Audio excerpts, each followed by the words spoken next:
The first time I know it's springtime is I hear the grouse in the woods. I can be down here on the floats and I can hear them up in the woods. They have that distinct call that they make.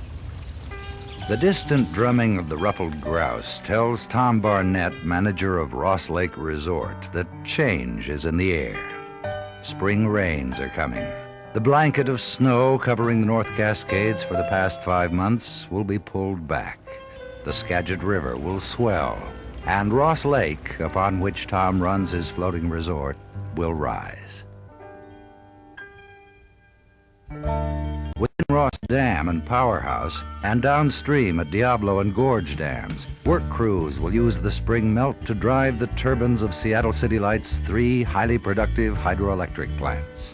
140 miles from Ross Lake, the Northwest's largest city, Seattle, enjoys the electrical energy that is produced right here in the North Cascades. Thanks to the Skagit Project and other city-owned hydropower plants, Seattle residents can heat and light their homes, run their stores, offices, and industries at rates lower than just about anywhere else in the country. The energy produced here is reliable, clean, and valued throughout the Northwest. In spring, when production is high and Seattle's heating needs are low, much of the Skagit's electrical output is sold out of the region. Earnings from these seasonal power sales go directly to City Light customers in the form of lower rates. Since Seattle City Light is a nonprofit municipal utility wholly owned by its ratepayers, the residents of Seattle, the savings from the Skagit and other projects are shared by close to 500,000 people. So how did Seattle get into the energy business? The Skagit Project was the vision of Superintendent James Delmage Ross, the father of Seattle City Light. In 1917, J.D. Ross argued for and won the right to develop the Upper Skagit to meet Seattle's growing energy needs. Back then, the demand for electricity in America's best-lighted city was growing at a staggering rate. More lights, more electrical appliances were appearing daily. Seattle's existing power plants could no longer keep up with the city's growing appetite for energy, or with the number of new customers, around 8,000 each year, who were clamoring for electricity. Ross's ambitious scheme involved the construction of not just one, but 3 new power plants. Construction began in 1918, but it was only after a railroad line, the first reliable link between the Skagit and the outside world, was laid between Rockport and New Halem, that work crews could really get down to business.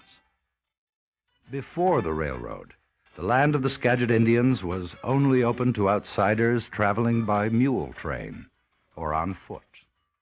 Prospectors and other settlers endured many hardships to earn their place in the Skagit's early history. One of these pioneers was Lucinda Davis.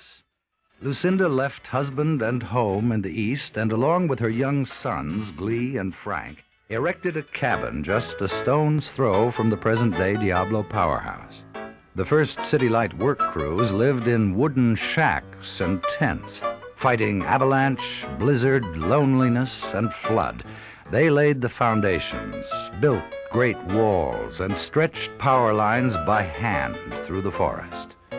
First the Gorge plant, then Diablo. Finally, in 1937, construction began on Ruby Dam. 2 years later, with the death of J.D. Ross, Ruby Dam was renamed Ross Dam, a fitting memorial to the Skagit's master builder. The man who once proclaimed, "The Skagit is my life," now rests at the foot of Ross Mountain. If you just look down here, you're going to see how narrow the gorge is just below the dam. It's only 12 feet across at its narrowest point. And you can imagine the noise produced by all that water and wind that's rushing through this particular cut in the rock. The Skagit Indians believed that this was the entrance to the spirit world, and well, they never went any further upstream than this point. Now, if you'll just look over Each here. summer they come, the participants of Seattle City Light's popular Skagit Tour, eagerly awaiting the chance to ride the fabulous antique incline railway, one of the last of its kind in the country, 560 feet up the side of Sourdough Mountain, to cruise the emerald green waters of Diablo Lake. and to explore the massive generating facilities of the Ross powerhouse. Still others come here to climb the sculpted stone rungs of Ladder Creek. The gardens here were also born out of the imagination of J.D. Ross, whose interests included not just engineering, mathematics, and politics, but botany as well. The first organized tour of the Skagit Project was hosted in 1928 by Ross himself for the Seattle Women's Garden Club. Now individuals and groups come here from all over the world to marvel at the wonderland of color found on both sides of this trail. Equally inspiring is the Trail of the Cedars, a short, self-guided introduction to the plants and animals of the North Cascades that begins with this scenic suspension bridge.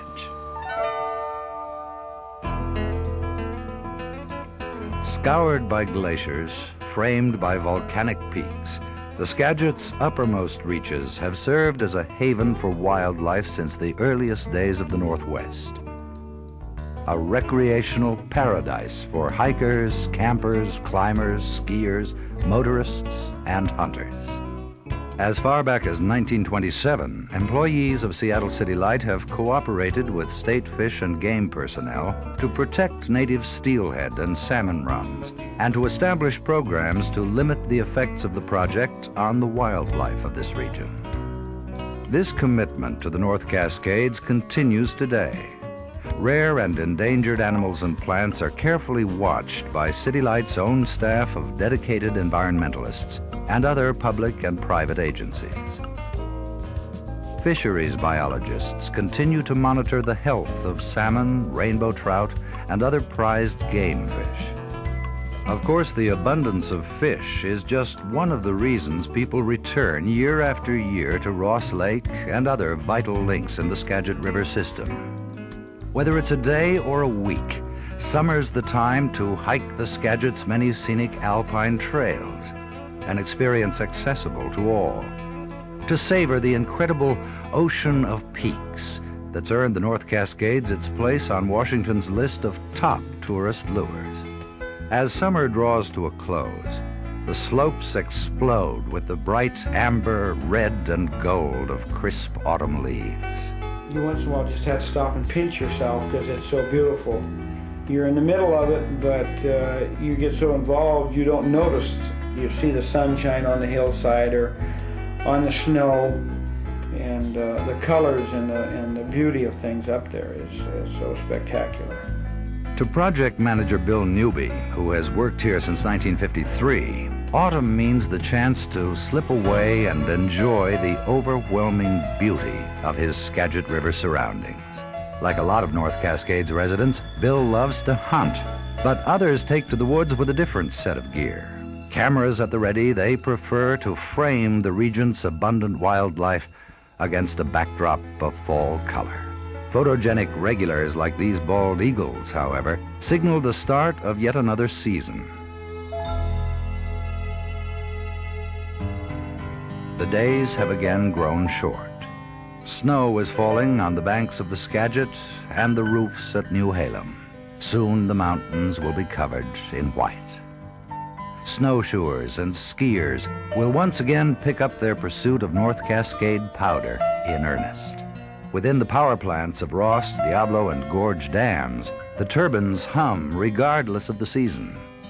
A full roster of electricians, mechanics, and other specially trained technicians works day and night 7 days a week throughout the year, meeting Seattle's energy needs during the Northwest's coldest and darkest months.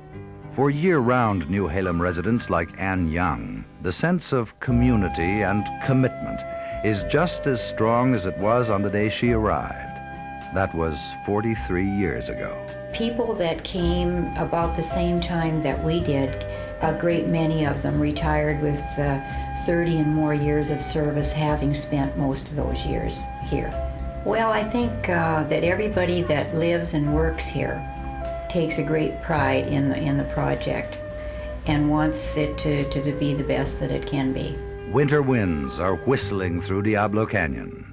Still, it won't be long before the drumming of the grouse once again fills the air at Tom Barnett's resort.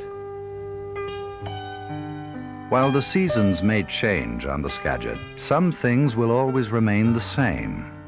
Seattle's need for a dependable source of electricity, her people's desire for affordable rates, the mission of Seattle City Light, to produce and deliver electricity to our customers in a manner which is safe, reliable, and environmentally sound. To serve Seattle with light, power, and pride. This was the vision of J.D. Ross, a vision we invite you to share.